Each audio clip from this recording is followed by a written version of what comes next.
विशेषतः जुन्नर तालुका, आंबेगाव तालुका आणि खेड तालुका या तालुक्याच्या प्रमुख कार्यकर्त्यांच्याशी सुसंवाद साधणे, त्यांच्या भावना जाणून घेणं हे काम मी स्वतः आमचे खासदार आणि जिल्ह्याचे पक्षाचे अध्यक्ष असं आम्ही तिघजण एकत्रितपणानं करतो आहोत.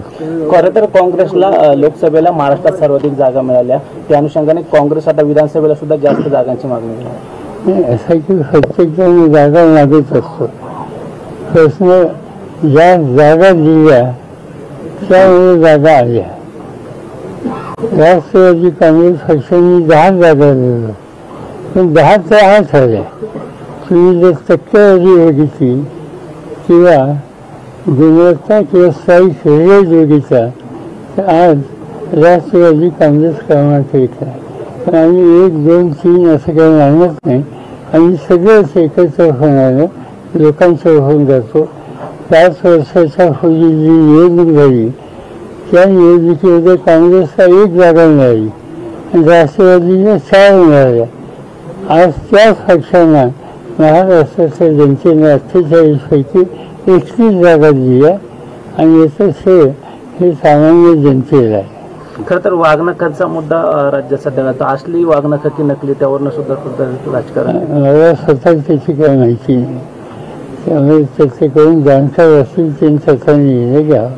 विशाळगडावरती जो काय मुद्दा घडलेला आहे त्या संदर्भात तुम्ही तिथे जाणार आहात? नाही, असं आहे की आता त्याच्यामध्ये काही झालं त्याच्यात 2 भाग होते. एक गडाचा भाग आणि गडाच्या खाली एक मुस्लिम समाजाची मोठी लोकवस्ती तिथला भाग होता. साधारणतः जी माहिती घेतली त्याच्यातून असं दिसतं की गडाच्या खाली मुस्लिम समाज जो राहत होता त्यांच्या कारण नसताना हल्ले झाले. हे हल्ले करणारा कोणापुरतं कोणी होतं असं दिसत नाही. लहान लोकांनी हा उद्योग केलेला दिसतो आणि त्याची नोंद आता हायकोर्टाने सुद्धा घेतलेली आहे. हायकोर्टाने काल काही गाईडलाईन दिलेली आहे. अपेक्षा असं करूया की तिथे शांतता प्रस्थापित होईल आणि आजचं जे चित्र ते दुरुस्त होईल. महाविकास आघाडी राज्यात ज्या पद्धतीने लोकसभेला यश मिळेल त्या पद्धतीने विधानसभेत सुद्धा पूर्ण स्ट्रॅटेजीने उतरेल, सर्वाधिक जागा मिळतील असं वाटतं अंदाज?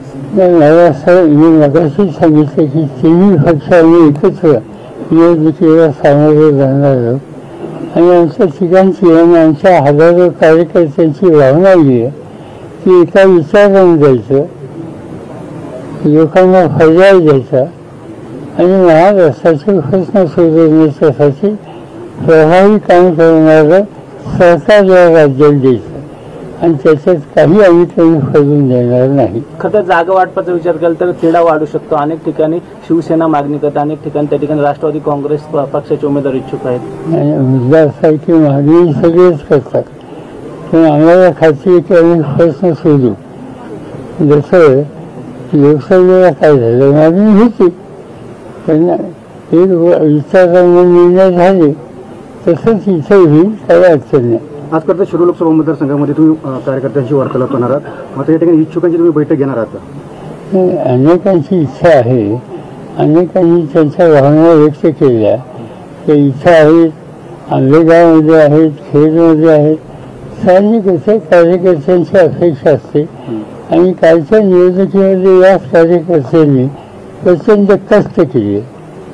त्यांच्या प्रयत्नांच्यामुळे आमच्या या जिल्ह्याच्या सगळ्या जागा चांगल्या मतांनी विजयी झाल्या आणि त्या कार्यकर्त्यांची स्वतःच्याबद्दलची सुद्धा अपेक्षा असली तर काही चुकीचं नाही. आणि त्यांना एकत्र बसू, एक वाक्यता करू आणि लोकांना पर्याय देऊ. खरं तुमच्या कधी काळचे सहकारी असलेले दिलीप वळसे पाटलांच्या मतदारसंघात तुम्ही आज जनता दरबार घेणार आहात. त्यांच्याशी चर्चा केली तेव्हा त्यांनी माध्यमांशी बोलताना सांगितलं की ज्या काही कधी बऱ्याच वर्षांतर पवारसाहेबांशी जनता दरबार घेत असतील तर काही अडचणी राहिल्या असेल लोकांच्या सोडवण्यासाठी आहे तर नक्कीच स्वागत आहे, चांगलं आहे असं सुद्धा. चांगली गोष्ट आहे. खरं तर पुणे जिल्ह्यामध्ये किती जागा राष्ट्रवादी काँग्रेसला अपेक्षित आहे? अजून काही अर्थात आम्ही ठरवलेले नाही, पण पुणे जिल्ह्यामध्ये राष्ट्रवादी काँग्रेस पक्ष चांगल्या क्रमांकाच्या जागा दिली. खरं तर आज अतुल बेनकेने सुद्धा तुमची भेट घेतली, या ठिकाणी तुमचं स्वागत केलं. जरा नवीन काय